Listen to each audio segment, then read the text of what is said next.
सोचिए, पहले विश्व युद्ध ने ना सब कुछ बदल कर रख दिया था, यहां तक कि साइंस को भी।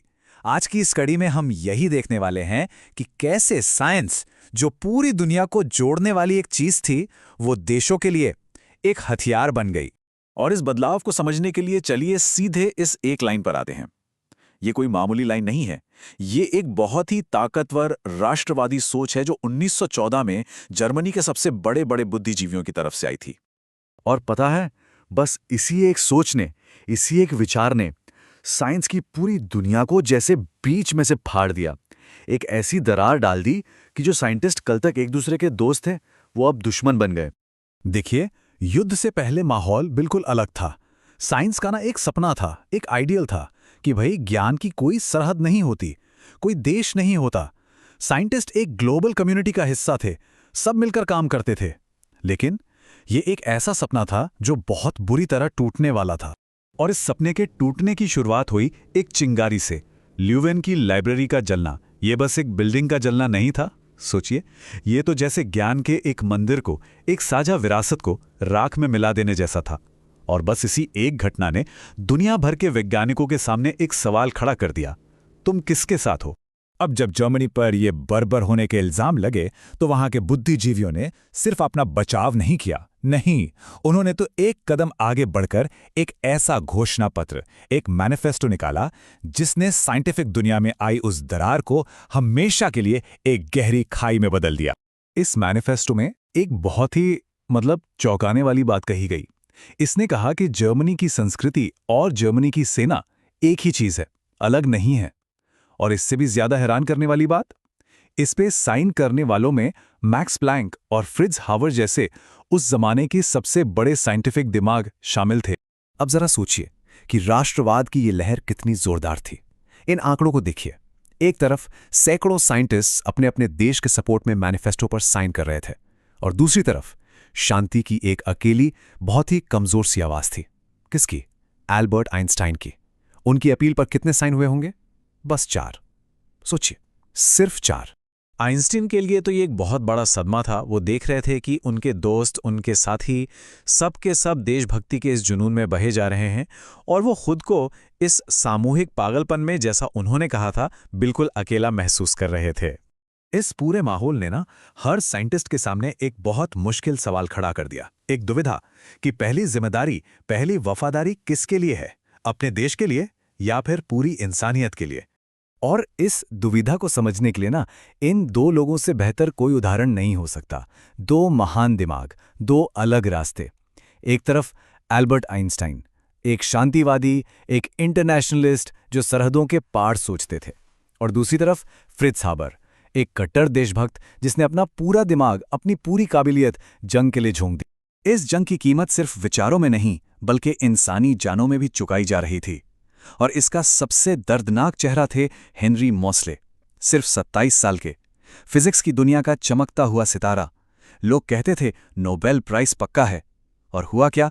गलीपोली में एक स्नाइपर की गोली ने उनकी जान ले ली। मोस्ले की मौत ने पूरी दुनिया के साइंटिफिक कम्युनिटी को हिलाकर रख दिया।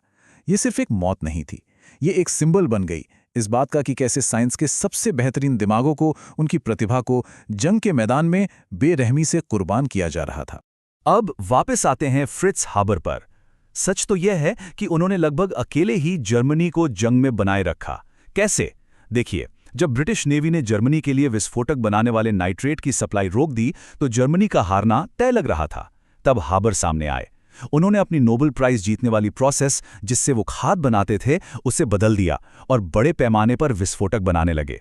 लेकिन वो यहीं नहीं रुके। उन्होंने इससे भी आगे बढ़कर क्लोरीन गैस, जो एक इंडस्ट्रियल वेस्ट था, उसे एक हथियार बना दिया, और यहीं से केमिकल वॉरफेयर यानी रासायनिक युद्ध के एक नए खौफनाक दौर की शुरुआत हुई। पर इस काम की एक बहुत ही भयानक निजी कीमत चुकानी पड़ी। उनकी पत्नी क्लारा, वो भी एक केमिस्ट थीं, और वो अपने पति के इस काम से डरी हुई थीं। एक रात दोनों में जबरदस्त बहस हुई, और अगली ही सुबह क्लारा ने हाबर की ही सर्विस पिस्टल से खुद को गोली मार ली।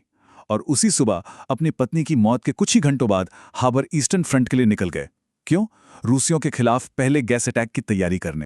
तो हाबर के काम ने ये तो साफ कर दिया था कि साइंस कितना खतरनाक हथियार बन सकता है। अब सवाल ये था कि इस सच्चाई का साइंटिफिक कम्युनिटी पर क्या असर हुआ। चलिए देखते हैं कि कैसे इस नए सच ने साइंस को हमेशा के लिए बदल कर रख दिया, उसे देशों के सरहदों के पिंजरे में कैद कर दिया। इसका असर, सब कुछ बिखर गया। जो इंटरनेशनल बातचीत होती थी वो पूरी तरह ठप हो गई। साइंटिफिक जर्नल्स को नेवी ने ब्लॉक कर दिया, टेलीग्राफ लाइनें काट दी गईं, एडिटर्स ने दुश्मन देश के साइंटिस्ट्स के नाम अपनी किताबों से हटाने शुरू कर दिए। कल तक जो साथी थे, आज वो दुश्मन थे। मतलब साइंस की जो जान होती है, आइडियाज़ का खुला लेन देन, वो अचानक से बंद हो गया। अब साइंटिस्ट की पहचान उनका काम नहीं था, बल्कि उनका पासपोर्ट था, उनकी राष्ट्रीयता थी। सोचिए जेम्स चैडविक, जिन्होंने आगे चलकर न्यूट्रॉन की खोज की, उन्हें जर्मनी में एक कैंप में बंद कर दिया गया, सिर्फ इसलिए क्योंकि वो ब्रिटिश थे। और दूसरी तरफ जर्मनी में पैदा हुए आर्थर शूस्टर को ब्रिटेन में अपने ही लोगों के हमलों का सामना करना पड़ा। और ये पागलपन सिर्फ साइंटिस्ट तक ही नहीं था, पूरा समाज ही एक तरह के राष्ट्रवादी जुनून में डूबा हुआ था, जिसने इस बंटवारे की आग में और घी डाला। अब ऐसे माहौल में जहां हर कोई जंग के नारे लगा रहा हो, वहां शांति की बात करना, यानी पैसिफिज्म, ये कहना कि जंग हर हाल में गलत है, ये एक बहुत ही रेडिकल, यहां तक कि एक खतरनाक सोच बन गई थी। आइंस्टाइन और आर्थर एडिंगटन जैसे कुछ ही लोग थे जो इस सिद्धांत पर अड़े रहे, भले ही इसके लिए उन्हें अपने ही समाज में अलग थलग क्यों ना पड़ना पड़ा हो।